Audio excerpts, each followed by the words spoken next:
This video will focus on travel and tourism marketing as it relates to travel sites. All right, so travel and tourism marketing, thinking about travel websites, users. So users, travelers wishing to travel to your location, most likely first-time travelers or those who haven't visited the area in a long time.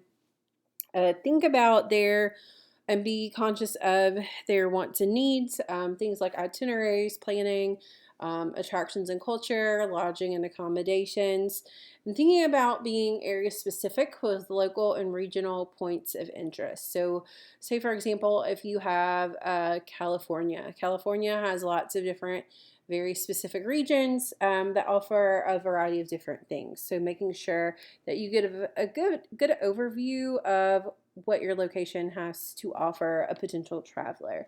Also, special areas of concern, like thinking of family-friendly activities, location, and accessibility for those who have or may have impairments or disabilities. So format, this will be designed and formatted for responsive viewing on desktop, tablet, and mobile, and really think of considering user behaviors and navigation on all of those devices. So think of the landing page. This is kind of the first big star of your show that draws you in and gets you interested. Here, this one specifically is Come to Life Colorado with their taglines. This is for Colorado. And we will also, in the next couple of slides, look at their website specifically. So again, here's kind of what it looks like in real time when you visit the site. And now let's take a look at the site. So I've got my tagline and my logo branding here. And then I have nice little rollover, or sorry, not rollover, hover over navigation, fairly simple and clean option for different languages, tour info and a search. A nice call to action here in the hero image and featured area, even an option for road trip itineraries, and kind of a little notification invitation here to scroll down. And then a nice little open summary here. And then I have these nice card areas, little areas of specific interest. So free visitor guide. Notice this nice little nuance of the hover. And then this is something that the site will do throughout the landing page. It'll have this kind of nice little call out feature throughout with different titles. And if you click read more, that takes you to that specific page. Calendar of events, clearly organized and highlighted. It's another one of those little feature widget areas here. Featured destinations. Okay. And then another one of these little guys here, which also is calling your attention to another area of the website. Featured things to do. This is, using really nice, stunning photography. However, some of the contrast with the white text over the image can be a little hard to see. And then your footer. So the footer is very important in a site because it kind of ties and summarizes everything together and provides different resources. So here we have the combination mark with the symbol and the word mark there for Colorado. And then we have even a little thumbnail of the vacation guide and a call to action to order now. All right, jumping back. Now we'll look at, in comparison, we'll look at the Visit California website. I encourage you to look at a lot of different travel sites before you jump into this. Look at other sites from other countries, other states, whatever. Specifically areas that are known for being touristy. The one that you select may not be super touristy, but if you look at the areas that are known for being like high traffic tourist locations, they will most likely have pretty good, fairly well curated websites. Okay, so just taking a look here at their landing page, and then we'll jump and take a look at their active sites. Pretty simple, clean navigation here, and then we've got when it's time for you, we'll be ready. COVID, not a ton of there's quite a few travel restrictions in California. and then a let's go there, travel soon. You'll notice this little banner popped up, travel alerts, anything from wildfires and natural things in California to COVID related travel. So thinking about designing for the here and the now. And then this site does a really nice thing with these little cards. And then if you click through, little swipe function. One thing is, I mean, we could use Auto Animate in XD if we were working in XD to prototype this, but we will be working in Webflow. I'm not 100% sure that you could do like something as full robust as this little slide.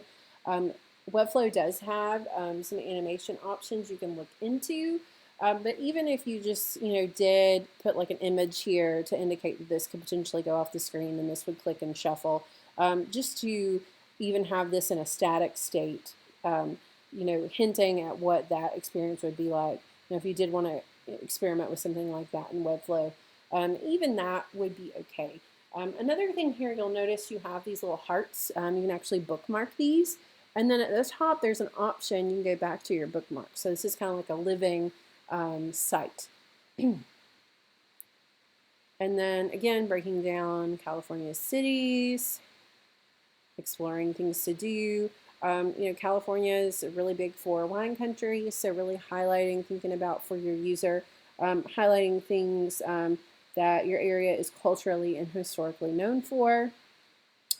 The 12 regions, so this is really interesting. If you hover over, this little guy pops up. So it's not only the state of California, but the section, area, region of California. So I think this is just a super lovely, well nuanced way of showing geographic regions of a location. There's a lot of different ways to approach this, and I again encourage you to research and see how other sites in other areas do that. Find your passion, so you can sort by interest, which is really nice. And maybe if you're interested in arts and culture, it'll highlight all the arts and culture things for you. We have a super nice feature.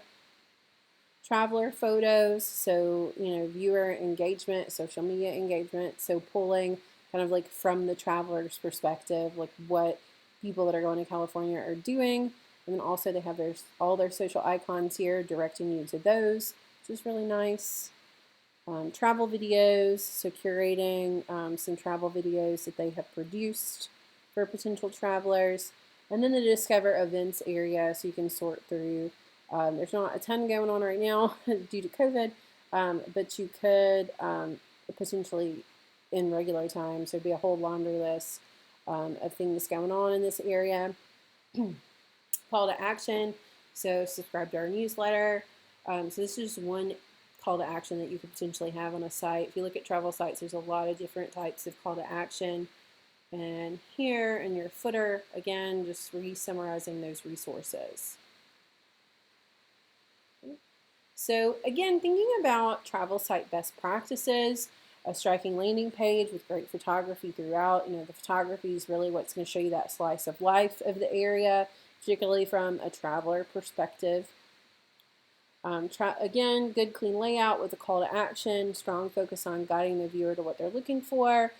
So a good, clean, strong nav is a great way to start quickly and easily be able to go for what you're looking for. And then here it says, let's go there soon. So call to action, and then it's no accident that this map pin points directly to the search area. So you could, it drives you to search and get involved in the site. So again, using maps and infographics, I showed this to you earlier. Thinking about using clearly labeled photos to highlight key points of interest. Okay, highlight areas and categories of interest in local regional traditions. So again, the screenshot from Visit California, highlighting curated itineraries to being specific about what you might be looking for. Maybe you're interested in how to travel safely, then boom, there's a curated category for that. Okay, and then thinking about designing for the current time. So travel concerns, COVID concerns, not that you have to include that in your site, but really thinking about designing for the now and being conscious of the traveler. And then thinking about interactivity and usability, good clear hierarchy, structure of the site to guide them through. Utilize functions that may be triggered by user clicks or hovers. Do be conscious of clicking versus tapping. Sometimes in the desktop to mobile, those actions behave differently, so just be conscious of that. Don't overwhelm the user. And then, incorporate video and multimedia when you can to provide for a more dynamic user experience. Okay, so that was just a quick overview of things to think about in regards to sites that deal with travel.